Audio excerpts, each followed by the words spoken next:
algo revelado de Deus ao nosso coração, uma porção nova do Senhor para edificar a nossa fé. Então este livro não é humano, mas este livro, ele é divino. Esse livro é inspirado por Deus. E no livro de Timóteo, a palavra do Senhor está escrito o quê? Que esse livro, a palavra do Senhor, ela serve para corrigir, para instruir, todos que de verdade, irmãos, querem receber do Senhor, querem aprender do Senhor. Você quer aprender de Deus? Isso mesmo, isso tem que ser o seu desejo, o seu objetivo. Lá no Senhor, no livro de Oséias, diz que o Senhor disse: o meu povo foi destruído porque lhe faltou o conhecimento.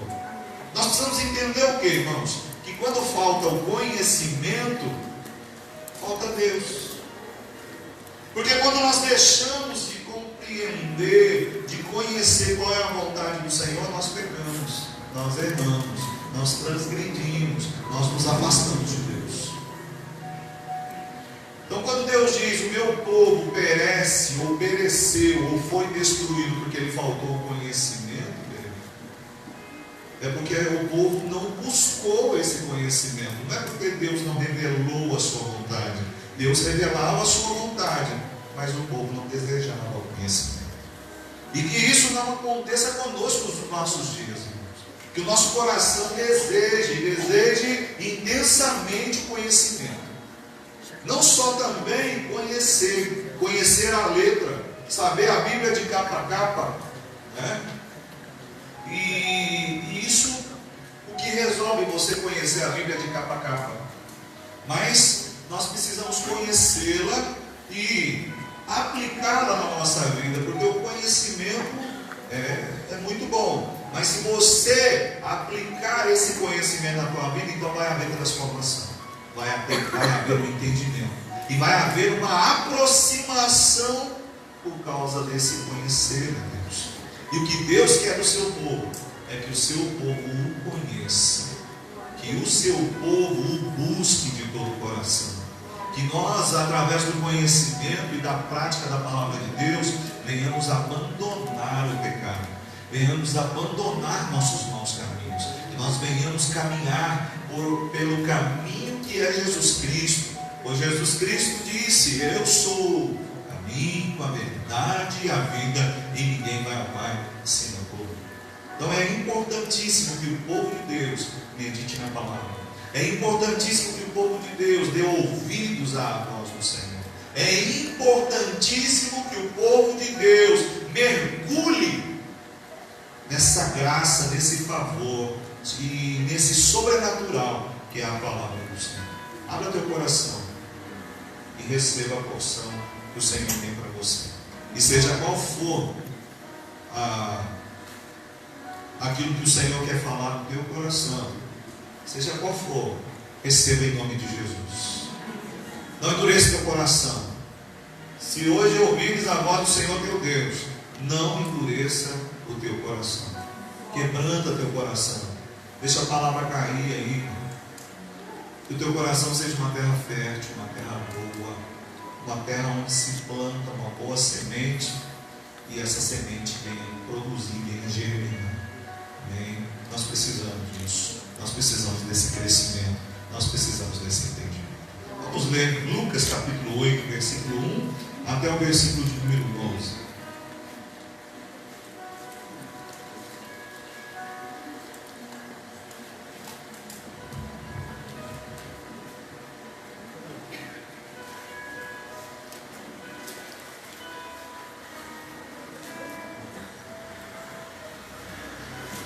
Não é Lucas, é João.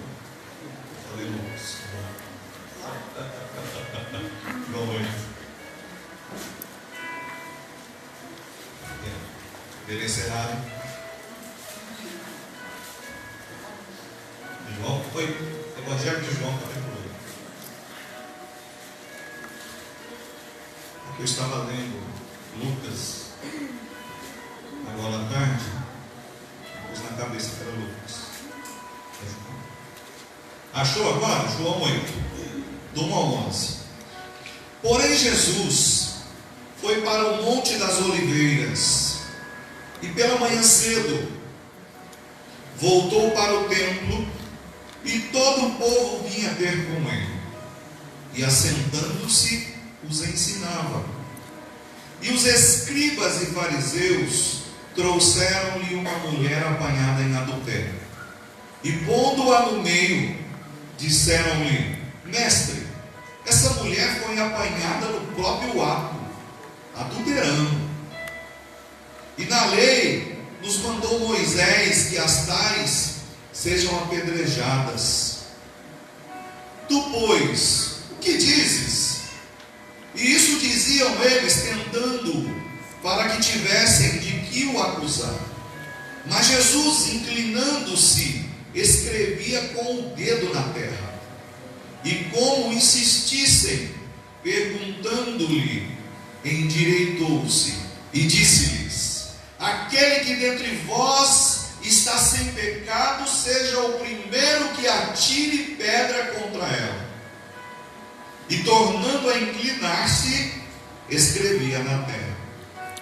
Quando ouviram isso, saíram um, a começar pelos mais velhos, até aos últimos. Ficaram só Jesus e a mulher que estava no meio.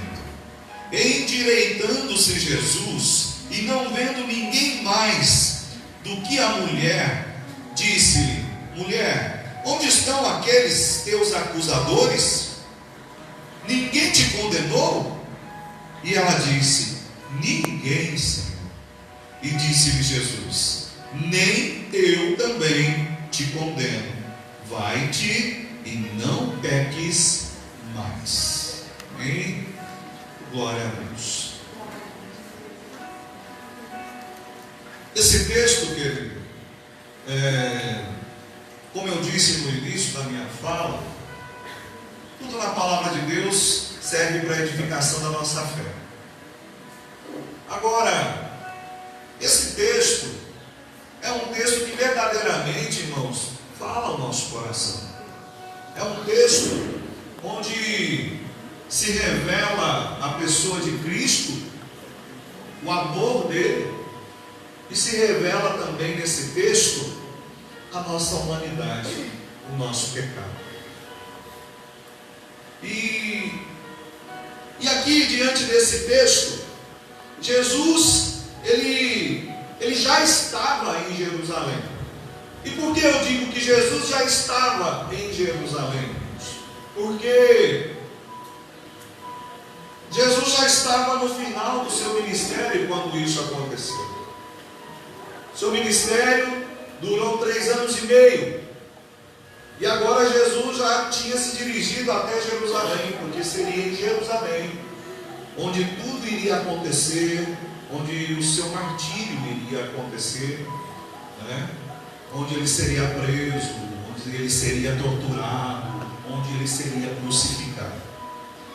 E a palavra do Senhor nos mostra, irmãos, que durante toda a trajetória de Jesus, que durante todo o ministério de Jesus Cristo aqui na terra, os fariseus, os escribas, os religiosos daquela época, irmãos, eles tentavam acusar Jesus, eles tentavam prender Jesus, por várias vezes eles queriam matar Jesus Cristo. Mas todas as vezes que eles intentaram isso, que eles intentaram acusação contra o Mestre Jesus, que eles prepararam alguma armadilha para que Jesus caísse, Jesus nunca se deixou ser pego. Pelo contrário, Jesus Cristo sempre saía ileso, porque ele usava de sabedoria, ele confrontava. E o interessante, irmãos, que vinham esses religiosos tentando pegar Jesus em alguma coisa, em alguma lei, e fazendo perguntas para Jesus, e Jesus sempre respondia a esses religiosos, esses entendidos da lei, com outra pergunta. E aí essas pessoas ficavam embaraçadas nas suas próprias perguntas, não sabiam responder, não sabiam fugir dessa situação, e nunca conseguiram pegar Jesus Cristo. E agora Jesus já está então em Jerusalém. Jerusalém, já está no final do seu ministério, e mais uma vez vem então os escribas, que eram aqueles que escreviam as leis, né? Os digitadores, né? Se fosse na nossa época, eles iam digitar as leis, eles que escreviam, né? Com as penas, aquela coisa toda. E vinham os fariseus. Fariseus eram aqueles conhecedores das leis, aqueles que cobravam as leis do povo. Um certo dia Jesus chega diante dos fariseus e chama eles de hipócritas, seus hipócritas, porque vocês não entram no céu e não deixam as pessoas entrarem também, porque vocês cobram santidade do povo, cobram do povo que eles obedeçam os mandamentos, mas vocês mesmos não obedecem. Então Jesus, durante o seu ministério, irmão, Jesus teve muitos embates, né? Muitos embates contra esses fariseus e contra esses religiosos. E agora Jesus, então, no fim do seu ministério, já em Jerusalém, diz o texto que Jesus, então, foi para o Monte das Oliveiras, e pela manhã cedinho, depois de vir do Monte das Oliveiras, depois de orar, porque Jesus Cristo tinha esse costume de passar a noite orando, de passar a noite falando com Deus, né? E isso me incomoda muito, porque se Jesus sendo mestre, se Jesus Cristo sendo 100% Deus, ele era 100% homem, mas ele era 100% Deus. Mas Jesus Cristo, em forma humana, se ele precisava orar e ele orava intensamente, isso me incomoda, porque nós como igreja e como ser humano, nós não fazemos como Jesus muitas vezes, né? A gente acha que estamos vivendo o tempo da graça. É o tempo da graça, é o tempo do favor que eu não mereço. Então eu não preciso fazer nada, eu não preciso buscar Deus, não preciso orar, não preciso jejuar, não preciso pagar um preço de santidade. E está equivocado quem pensa dessa forma. Se Jesus orava e precisava orar para se abastecer, muito mais nós precisamos buscá-lo, muito mais nós precisamos estar em oração, precisamos estar diante de Deus, precisamos estar buscando o Senhor. Então diz o texto, irmãos, que agora, depois que Jesus desce do Monte das Oliveiras, então vem então esses escribas, esses fariseus, tentando contra o Senhor mais uma vez. E o texto diz que dessa vez eles vêm com uma mulher. E o texto diz que dessa vez esses religiosos chegam diante de Jesus Cristo, chegam diante do Mestre com uma mulher que havia sido pega no ato de adultério. E a gente sabe que naquele tempo, irmãos, as leis, né, para o adultério era de pena de morte. Aquele que era pego no ato do adultério, irmãos, era apedrejado até a morte, morria. Agora eu vou falar uma coisa para você. O triste disso tudo. Você viu o homem que essa mulher estava adulterando passou por aqui nesse texto alguma vez? Você viu? Não. Só que o engraçado dessa lei é que era apedrejada a mulher e o homem não. Triste, né? Então a mulher foi pega no ato de adultério e foi trazido pelos homens até a presença do Senhor Jesus. E diz o texto que Jesus, então, movendo-se, né, vê aquele alvoroço chegando, Jesus agacha e com o dedo começa a escrever na terra. O texto é claro, dizendo que Jesus, ele escreve com o dedo. E eu já vi, irmãos, algumas pessoas, alguns pregadores, até dizendo o que Jesus escrevia na terra. Isso é interessante, porque essa revelação deve ter vindo do espaço, ou de algum outro lugar, porque a palavra nunca disse o que estava sendo escrito. Como que eles pregam sobre algo que a Bíblia nunca diz? É interessante, esse aí é os pregadores, né? Então, querido, o que acontece? O texto diz o seguinte, que eles chegam diante diante do Senhor e agora começam a reivindicar de Jesus Cristo a sua opinião. Por quê, irmãos? Por que eles pensavam? Bom, nós já temos um trunfo aqui nas mãos. Nós temos essa mulher que foi pega no ato de adultério. De uma forma ou de outra, a lei diz que ela vai ser morta. Mas nós precisamos pegar Jesus Cristo. Nós precisamos pressionar Jesus Cristo. Por quê? Porque se ele falar que ela precisa morrer, os romanos governavam os judeus naquela época, e na realidade, irmãos, na lei dos romanos não podia matar ninguém. Isso era só para os judeus, né? Entre eles davam um jeitinho de matar. Mas os romanos que governavam os judeus, eles não permitiam que assassinasse alguém assim. Mas então eles queriam o quê? Nós vamos levar lá e vamos fazer maior algazarra. Vamos colocar diante dos romanos, diante de todo mundo. E Jesus, vamos perguntar para Jesus. Se ele falar, vai apedrejar, ele vai estar contra os romanos. Os romanos vão dar um jeitinho nele. Ou então se ele falar, não, vai absolvê-la, então ele vai estar contra a nossa lei. Então nós vamos malhar ele. De uma forma ou de outra agora, irmãos, se nós observarmos, Jesus Cristo não tinha saída diante daquela questão. E aquelas pessoas que estavam levando aquela mulher diante de Jesus, no mínimo, irmãos, eles estavam com o coração muito alegres. Porque eles estavam pensando assim, hoje nós vamos pegar esse Jesus. Hoje a gente mata esse Jesus. Hoje ele não escapa da gente. Porque de uma forma ou de outra, nós vamos pegar. Então diz Jesus, irmãos, aqui no versículo de número 5, e na lei nos mandou, eles estão dizendo, e na lei nos mandou Moisés que as tais pessoas sejam apedrejadas. Tu, pois, que dizes? Aí no versículo 6, isso diziam eles, tentando para que tivessem de que o acusar. Mas Jesus, inclinando-se, escrevia com o dedo na terra. E como insistissem, perguntando-lhe, endireitou Jesus e disse-lhes, aquele que dentre vós está sem pecado, seja o primeiro que atire pedra contra ela. Interessante, né? O mestre, esse é o nosso mestre. Ele tem saída para todas as coisas.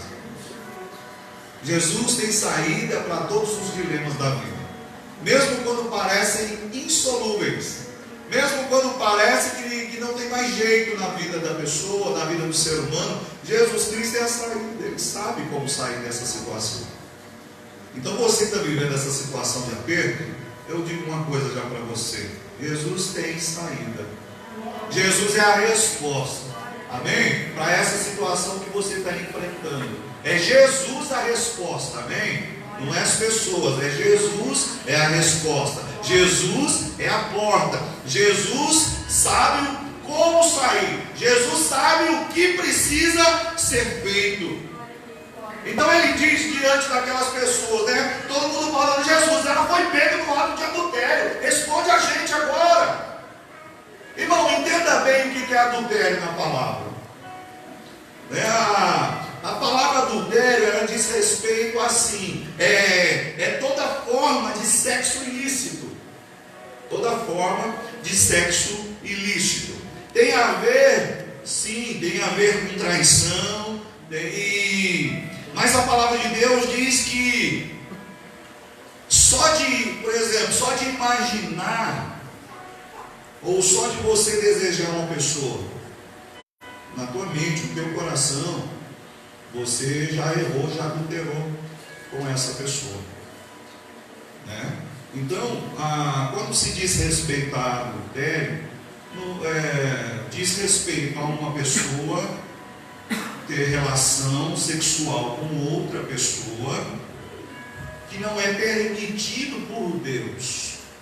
Diz respeito a homem casado, a mulher casada e que tem relação também com outra pessoa. Isso também é adultério. Mas quando a gente fala de adultério, na hora a gente já pensa na questão de traição. Mas não é só isso. Adultério é todo ato sexual fora da palavra de Deus, fora da palavra do Senhor. É por isso então que, se a gente olhar na palavra do Senhor, né, um casal que não é casado, quando ele tem o quê? O ato sexual, ele está cometendo adultério. Por que ele está cometendo adultério? Porque não é permitido por Deus. Então adultério é isso, é uma forma de sexo, é uma relação sexual que não é permitida pelo Senhor. Então por isso esses homens estavam levando essa mulher até lá. E realmente, irmãos, o texto mostra que essa mulher havia sim errado. Eles estavam acusando essa mulher, sim. Mas, sabe, irmãos, diante desse texto aqui, Jesus Cristo respondendo aqui: olha, aqueles que não têm pecado, atirem a primeira pedra. Sabe o que a gente tem que aprender com essa situação aqui diante de Jesus? Que quando Jesus disse isso para aquelas pessoas, para aqueles homens que estavam acusando aquela mulher, o que Jesus estava querendo dizer mesmo seria assim: se vocês têm condições de acusar essa mulher, então atirem a primeira pedra. Jesus Cristo estava dizendo aqui, irmãos, é o seguinte: se vocês se consideram mais santos do que ela, então atirem a primeira pedra. O que Jesus Cristo estava dizendo para aquelas pessoas? Ei, se vocês não têm pecado nenhum, se vocês não transgridem nada, se vocês têm uma auréola sobre a cabeça de vocês que mostra que vocês são santos, então vocês têm o direito de apedrejá-lo. Porque para apedrejar, para julgar alguém, precisa ser santo. A palavra de Deus diz, irmãos, que para julgar alguém, só Deus. Por que só Deus que pode julgar uma pessoa? Porque Ele é santo. Porque contra Ele, ninguém vai apontar no dedo e falar: Deus, o Senhor errou, Deus, o Senhor pecou, o Senhor transgrediu sua lei. É por isso que a palavra do Senhor nos ensina a não julgarmos. Por quê? Porque quando nós julgamos, nós estamos nos colocando num trono, no lugar de Deus, e sentenciando pessoas. Só que quando fazemos isso, nós estamos dizendo o seguinte: eu não tenho pecado nenhum, por isso eu aponto o dedo para você e digo que você tem. Agora deixa eu perguntar para você, irmão, que está ouvindo essa mensagem, que está aqui. Se você estivesse lá naquela ocasião, se você estivesse juntamente com aquela multidão, e aquela mulher toda despida ali diante daqueles homens, diante de Jesus, humilhada, sabendo que iria morrer, se você estivesse lá no meio daquele vucu-vucu, e Jesus Cristo dissesse: então, você que não tem pecado, atire a primeira pedra, o que você faria? Atiraria a pedra, ou você sairia como ele saiu? Ah, pastor, eu saía, né? Já que está todo mundo saindo, eu não ia ficar lá sozinho. Mas que eu estava com a pedra na mão, eu estava, porque eu queria acertar, eu queria. Porque imagina, aquela mulher estava adulterando, ela estava traindo o marido, ela estava tendo relações sexuais com outra pessoa que não tinha nada a ver, digno de morte, o pecado dela estava exposto diante de todo mundo, tem que morrer.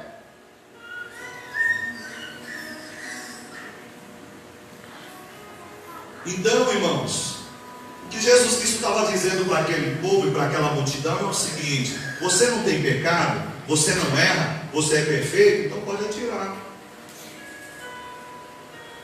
Jesus não falou: absolve a mulher. Naquele momento, Jesus não estava nem se tratando da mulher, ele estava cuidando daquele povo. Sabe por que Jesus Cristo estava cuidando daquele povo? que Jesus Cristo cuida de nós e cuida do seu povo o tempo todo? Porque o povo cuida dos outros demais e não cuida de si mesmo. Por isso que Jesus Cristo estava cuidando do povo.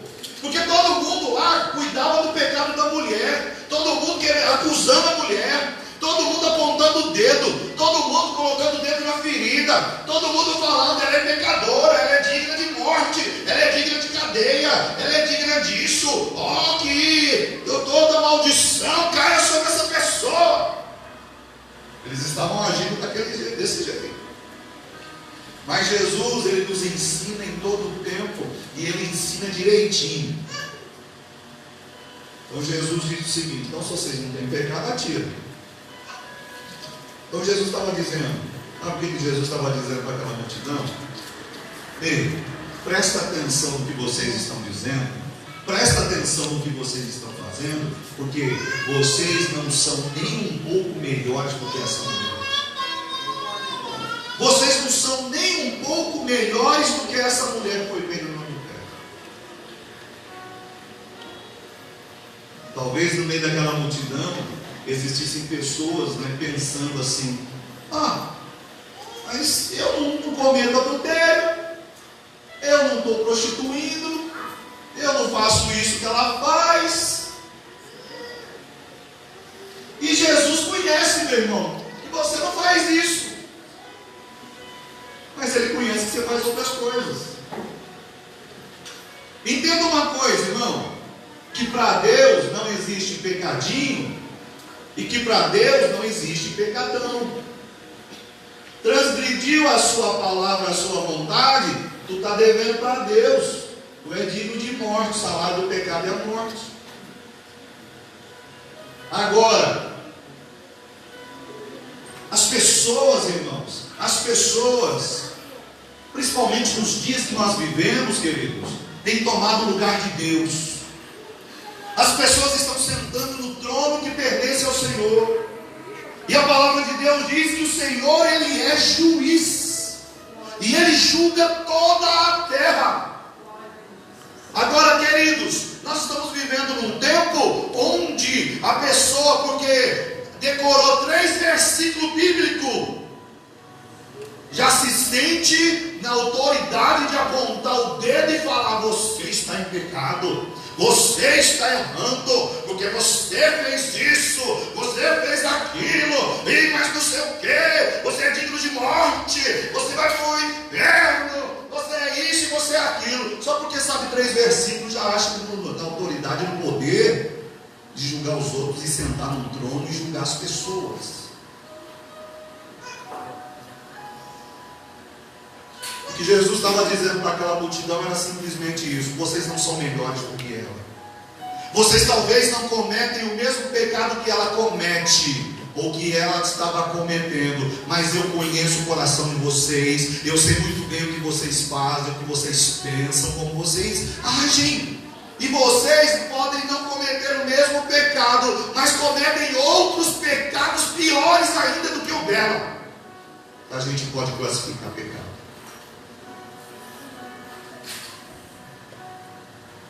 Irmão, você usa a tua boca para quê? Para louvar a Deus, para glorificar Jesus, para pregar o Evangelho. Para que mais você usa a sua boca? Para maldizer as pessoas, para denegrir a imagem das pessoas, para julgar as pessoas. Se você julga as pessoas, se você tem tomado o lugar de Deus, se você tem se assentado num trono e quer julgar as pessoas, querido, essa mensagem é para você e Jesus está dizendo: então você é digno de atirar a primeira pedra, atire a primeira pedra, porque você é santo. Cuidado, irmão, cuidado com esse julgamento que talvez você faça de você mesmo e com o julgamento que você faz das pessoas. Porque quando as pessoas julgam os outros, a pessoa considera que ela é santa, ela é limpa de qualquer condenação, que ela não é digna de nada. Mas a palavra do Senhor, no livro de João, diz que aquele que diz que não tem pecado, já pecou, já errou. Todos pecaram. Todos pecamos. E nós não temos o direito de abrir a nossa boca que louva, que exalta, que adora, que glorifica e que ensina a verdade da palavra para as pessoas, palavra de salvação. Nós não temos o direito de usar a nossa boca para julgar as pessoas e apontar os erros das pessoas e condenar as pessoas. Não temos direito, por quê? Porque nós não somos Deus. Não temos o direito, por quê? Porque nós não somos melhores, nós somos pecadores também. Se existe alguém que tem o direito de julgar, esse alguém é o Senhor, que está sentado no alto e sublime trono, e que vê todas as coisas, e que conhece o passado, que conhece o presente, e que conhece também o futuro. Ele pode. Esse Deus que não existe maldade, esse Deus que não existe transgressão em sua vida, esse Deus que verdadeiramente é santo, Ele pode julgar a mim, julgar você e a julgar toda a humanidade. Agora, nós não temos o direito de julgar ninguém. Você, por mais sábio que você seja, por mais conhecedor da palavra que você seja, você não tem esse direito de pegar o seu dedo indicador e apontar o dedo para as pessoas. Porque quando você aponta o dedo para as pessoas, existem 3 apontando para você, dizendo que você também é pecador. Então Jesus estava ensinando essas pessoas, dizendo o seguinte: vocês não podem apedrejar, porque vocês também são dignos de morte. Vamos ver aqui o que está escrito aqui na palavra. Mateus 7.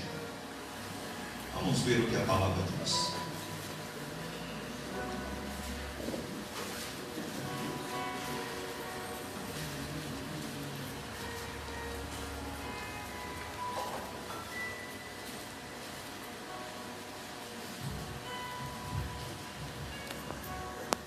Mateus 7, Jesus está ensinando, e ele diz o seguinte: não julgueis, para que não sejais julgados, porque com o juízo com que julgares, ou julgardes, sereis julgados, e com a medida com que tiverdes medido, vos hão de medir a vós.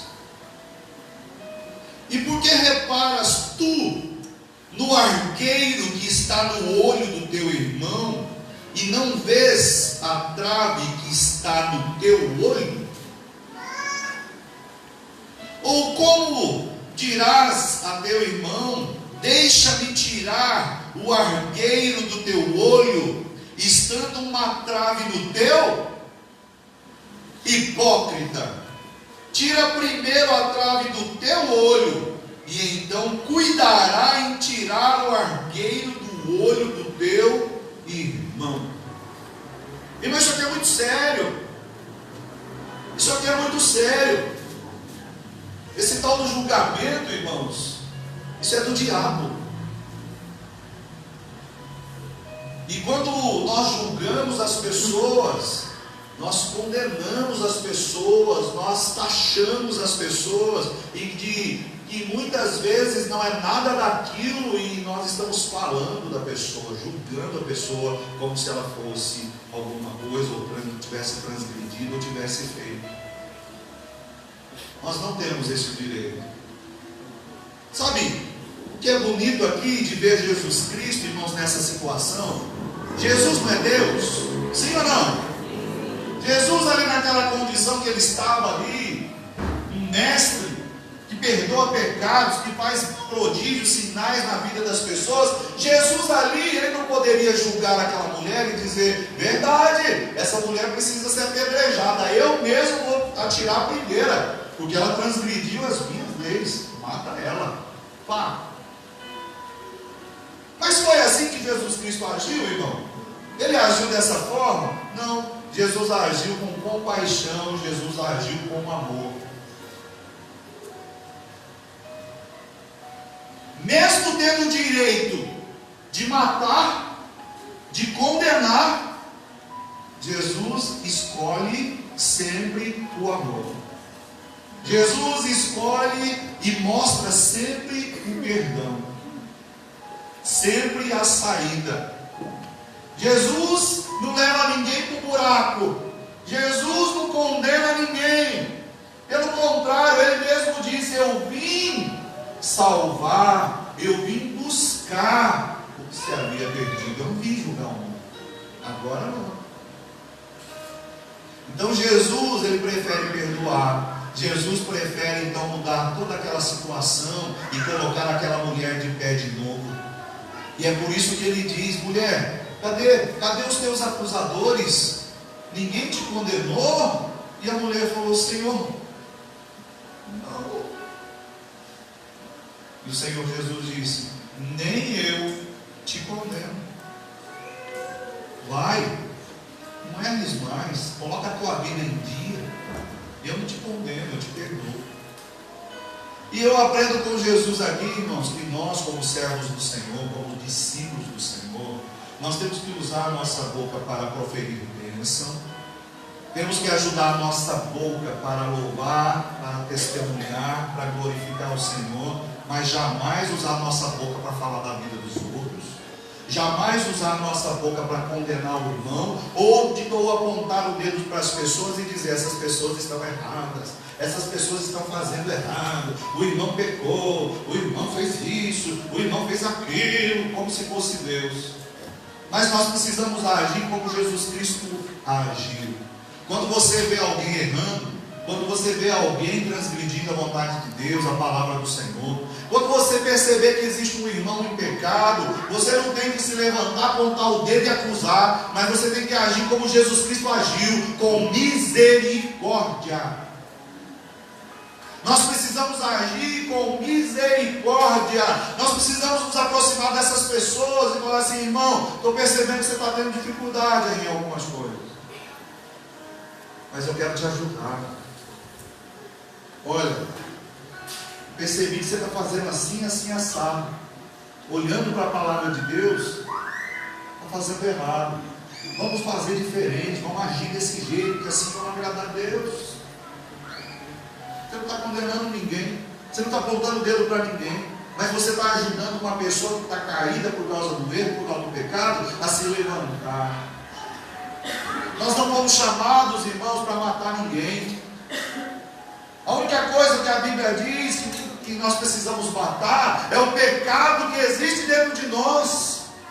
A única coisa que nós precisamos matar em nós, irmãos, é essa carnalidade horrorosa que nos leva a errar, a pecar e transgredir.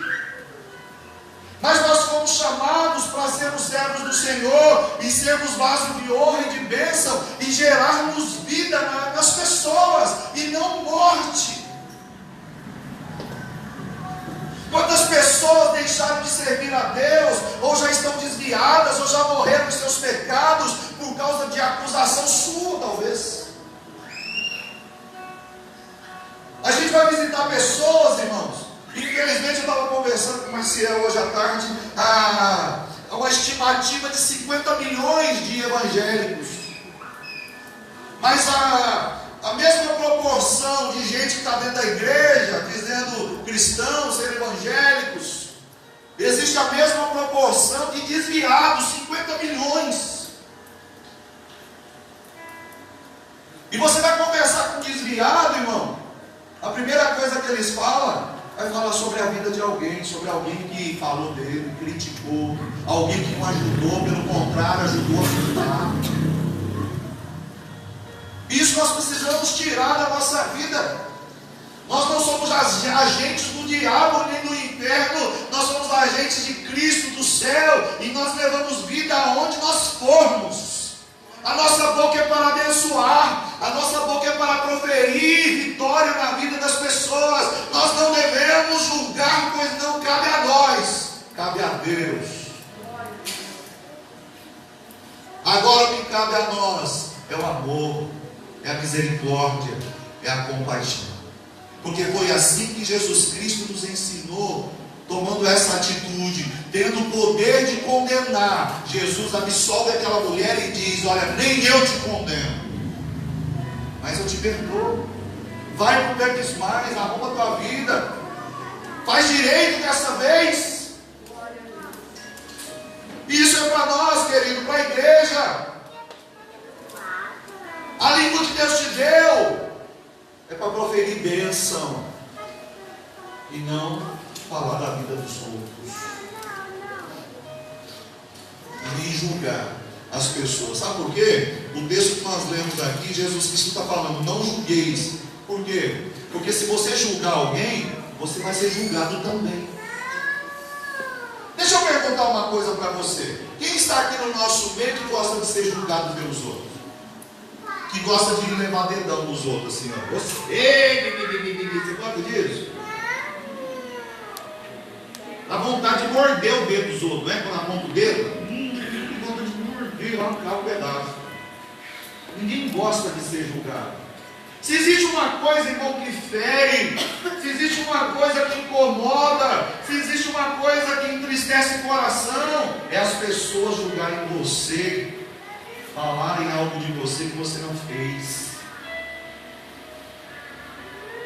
Isso corrói por dentro, isso chateia, isso entristece, isso traz amargura para dentro do coração.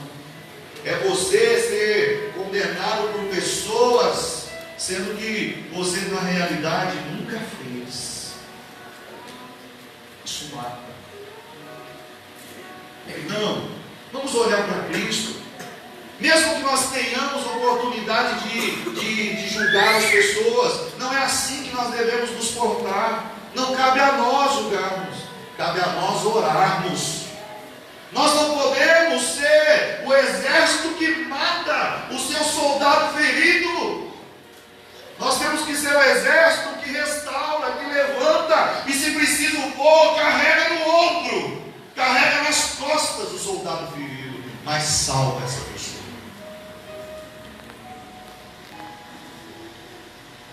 Ame mais, porque quando você ama, você não encontra espaço para julgar as pessoas. Olhe para Jesus, o nosso mestre, querido. Ele é o referencial, ele é o modelo, ele é o exemplo, com todo o poder para fazer o que queria. Ele sempre escolheu a melhor parte, de abençoar, de restaurar, de libertar, de curar, de transformar e de perdoar. Se existe uma coisa que a igreja de Jesus nos últimos dias precisa fazer, é parar de julgar uns aos outros. Se você não gosta de ser julgado, para de julgar, você não será julgado. Jesus está dizendo: aquilo que você planta é o que você vai colher. Está julgando, está apontando o dedo para os outros, pode ficar tranquilo que cedo ou mais tarde vai ter gente apontando para você. Você vai receber uma porção do mesmo veneno que você libera, virá contra você também. Aí você vai sentir na pele o que é. Eu numa visita ontem estava falando, conversando com as pessoas, a gente conversando e falando, né, da vida de pastor, aquela coisa toda, e a gente conversando, falando: olha, sabe o que é mais difícil? É você ser julgado pelas pessoas. A coisa mais complicada de um pastor, de um líder da igreja, é as pessoas ficarem o tempo inteiro apontando o dedo para você. Será que não tem mais nada para fazer do que ficar falando do pastor? Será que não tem mais nada para fazer do que ficar falando ali dos outros? Então eu vou te dar um conselho. Quando você se juntar com outra pessoa, vai falar de coisa boa, irmão. Vai falar da feira, vai falar da caminhada, vai falar das bênçãos, vai contar as vitórias, mas não fala da vida dos outros, não, muito menos do seu pastor. Não fala do teu pastor, não fala da família do seu pastor. Porque nós velamos pela sua alma, nós velamos Deus pela tua vida. Pode ser que você esteja sendo injusto quando aponta o dedo para mim. E eu estava dizendo que nesse mundo que nós vivemos, por mais santo que você seja, quando se diz pastor, você é o pior ser deste mundo. Você pode fazer todas as coisas certas. Um dia que você escorregar em alguma coisinha, você é o pior. E vai ter um monte de gente em cima do muro para apontar o dedo e falar: você errou, pastor. Da mesma forma, eu como pastor julgar você por alguma coisa. Não foi assim que Jesus nos ensinou, né? E aí eu encerro aqui, estou encerrando. Mas o que Jesus disse aqui no Mateus 7, irmãos, isso aqui é muito importante. Olha, não julgue para você não ser julgado. Porque com o mesmo juízo que você julga, você também será julgado. Agora, Jesus falou assim: por que você fica reparando o defeito na vida dos outros? Né? Ele diz aqui no versículo 3: e por que reparas tu no argueiro que está no teu olho, no olho do teu irmão, e não vês a trave que está no teu? Se você gastasse mais tempo, irmão, olha, se você gastasse mais tempo preocupado com a tua vida, em colocar a tua vida em dia com Deus, em fazer as coisas certinho, você seria tremendamente abençoado. Mas as pessoas não são assim. Elas vivem mais preocupadas na vida dos outros. As pessoas vivem incomodadas com o seu sucesso. As pessoas vivem incomodadas com a sua prosperidade. As pessoas vivem incomodadas com as bênçãos que Deus derrama sobre você. As pessoas ficam incomodadas se Deus te levanta. As pessoas ficam incomodadas e aí os dedão começam, irmão. Inveja, né? Dor de cotovelo. Isso é do diabo. Não é assim que o Senhor quer que a gente age. Amém? Eu sei que é simples o que eu estou dizendo, mas é poderoso quando nós aplicamos na nossa vida. Não julgue. Não julgue. Nós não estamos no lugar de Deus. Perdoe, ame, ajude o necessitado, aquele que está caído. Pode ter errado, aquele que está caído pode ter cometido pecado, mas nós não somos melhores. Nós não cometemos o mesmo pecado, mas cometemos outros. E nós somos dignos de morte igual aquela pessoa que está lá. Nós estamos apontando dele. Então, nosso papel é estender a mão. Nosso papel é perdoar. Nosso papel é abençoar. Nosso papel é dar junto e não condenar ninguém. Quando nós condenamos, seremos condenados. Quando nós agimos dessa forma, nós estamos agindo como o diabo age. A palavra do Senhor diz que um dos nomes do diabo, qual é? Acusador. Você já ouviu falar assim? Parece que aquela pessoa tem o dom de acusar os outros. Tem o dom de falar das pessoas. E olha, muita gente é crente. Muita gente diz ser de Jesus. Não tem nada de Jesus. Tem do diabo. Porque se você parece com Jesus, você age como Jesus. Ama, perdoa e abençoa. Se você age como o diabo, você é filho dele. Então, vamos olhar para essa passagem. Jesus então abençoa aquela mulher, liderando aquela mulher. E os acusadores foram embora. E sabe o que diz aqui a palavra, irmãos? Que aqueles que acusavam começaram a ir embora. A começar pelos anciãos. Os anciãos são os mais experientes, os mais sábios, né? Começou deles, eles mesmo falaram: vixe, o que eu vim fazer aqui? Não precisava nem ter escutado isso. E bora, estou embora. Galera, vem comigo, nós já perdemos. O cara aí colocou os dois pés no nosso peito. Vamos agir com sabedoria, né? Vamos agir com sabedoria nas coisas de Deus. E não só nas coisas de Deus, nas coisas dessa terra também. Quando você age com sabedoria nas coisas dessa terra, irmãos, o fluir de Deus, das bênçãos de Deus, nos alcança em todas as coisas. precisa aprender com o Senhor. Lê Mateus, irmãos, olha, lê Mateus a partir do capítulo 5, que veio o sermão do monte. A partir daquele momento, Jesus começa a dar um ensinamento para as pessoas. Lê, medita, come e aplica na tua vida para você ver o tanto que você vai ser abençoado. A igreja de Jesus precisa ser diferente. Nós precisamos ser uma igreja que restaura, que abençoa, que perdoa, e não uma igreja que quer tomar o lugar de Deus para condenar e apontar dele. Nós não temos esse direito. Amém? Deus abençoe vocês, no nome do Senhor Jesus. Vamos nos posicionar diante da palavra, diante de Deus, porque a vontade de Deus para nós é que sejamos vitoriosos, abençoados e suas testemunhas aqui na terra. Amém? Se você vê o irmãozinho aí capengando, não o julgue, chegue perto dele hoje mesmo, abençoe o irmão, dá um abraço, fala, irmão, o que eu posso fazer para te ajudar?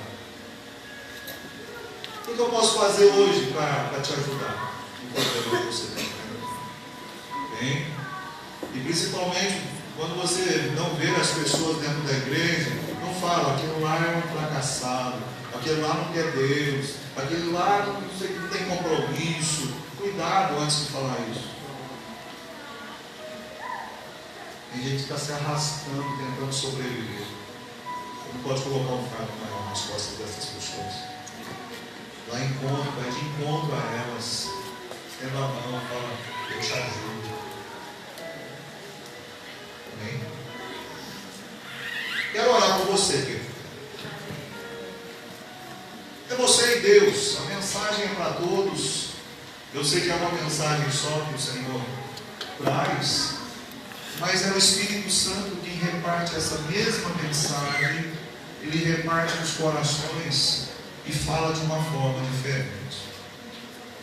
Seja qual for a sua necessidade, seja qual for a sua dificuldade, o Senhor é a resposta, o Senhor é a saída, o Senhor, Ele pode te ajudar no que você está enfrentando.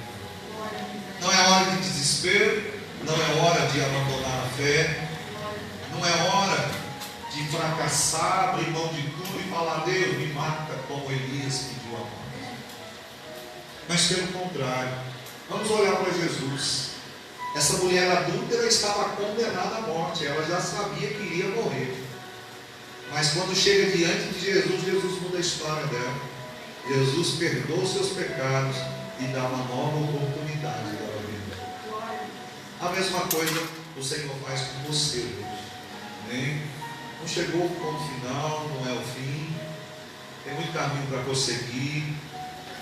É hora de se posicionar. Isso é hora de dar ouvidos ao Senhor. E nessa noite sair daqui como um vencedor, como um vitorioso, porque Jesus quer fazer isso na tua vida. Amém? Feche os seus olhos. Se você quiser, com o teu coração e falar com o Senhor, confessar o seu pecado. Pecado tem nome, irmão. Quando a gente ora, não adianta a gente ficar, Senhor, perdoa os pecados. Fala, tem nome, Senhor, me perdoa porque eu fiz isso. Perdoa porque eu falei aquilo. Perdoa porque eu agi dessa forma. Me perdoa por causa disso, disso e disso. Confessa o seu pecado. E a palavra do Senhor diz assim, que aquele que confessa o pecado e deixa, alcança misericórdia.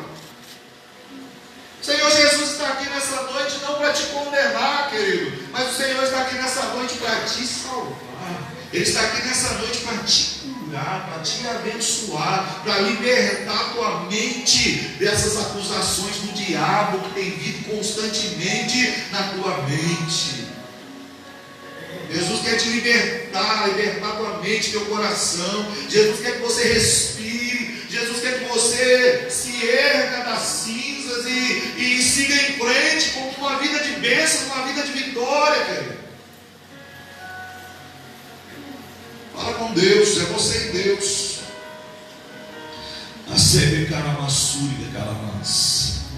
Te adoro, meu Deus. Te louvo, Jesus. Engrandeça o teu nome, Pai, porque o Senhor nos ensina em todas as ocasiões e em todos os momentos.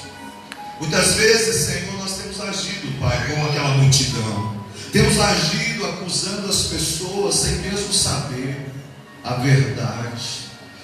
Muitas vezes a notícia chega por pessoas, e logo passamos então a apontar o dedo, como se fôssemos juízes, sem saber se mesmo é verdade. Pai, quantas pessoas já ferimos porque acusamos? Quantas pessoas, ó Deus, nós maltratamos, Pai, porque falamos dessa pessoa, acusamos essa pessoa. Meu Deus, nós não queremos ser, meu Deus, como aquela multidão acusando aquela mulher que estava em pecado. Ela sim havia cometido um pecado, meu Deus, mas a multidão não era diferente dela, pois a multidão cometia outros pecados que também eram dignos de morte. Porque a tua palavra, meu Deus, diz que o salário do pecado é a morte. Mas, meu Deus, vimos ali em Jesus Cristo, Pai, que de verdade o salário do pecado é a morte, mas, ó Deus, o dom gratuito do Senhor é a vida eterna. E foi isso que aconteceu ali, Senhor. O Senhor estendeu, ó Deus, a sua mão, a sua graça alcançou aquela mulher e mudou a vida daquela mulher. Pai, da mesma forma, aqui está a sua igreja, está o teu povo, ó Deus, da mesma forma, Senhor, pessoas precisam ser perdoadas, pessoas precisam ser restauradas, curadas, ó Deus, no seu interior. Deus, em nome de Jesus, dá oportunidade, meu Deus, para o teu filho, para a tua filha, Senhor, começar de novo, fazer tudo certo, andar pelo caminho certo, ó Deus, caminho da verdade, ó Deus, e ser vencedor.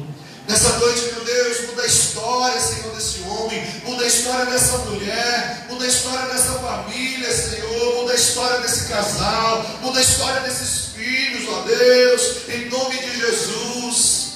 Senhor, perdoa os seus pecados, as suas transgressões, perdoa as suas falhas, as suas fraquezas. Oh Senhor, em nome de Jesus, que o sangue de Cristo purifique de todo o pecado, e a tua graça, Senhor, e a tua misericórdia alcance, renovando, restaurando e colocando de pé.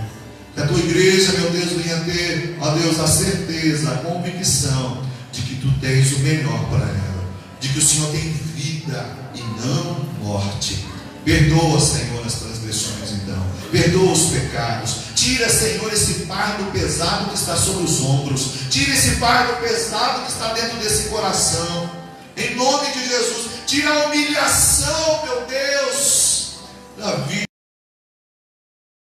Assim como Cristo tirou a humilhação daquela mulher. Pai,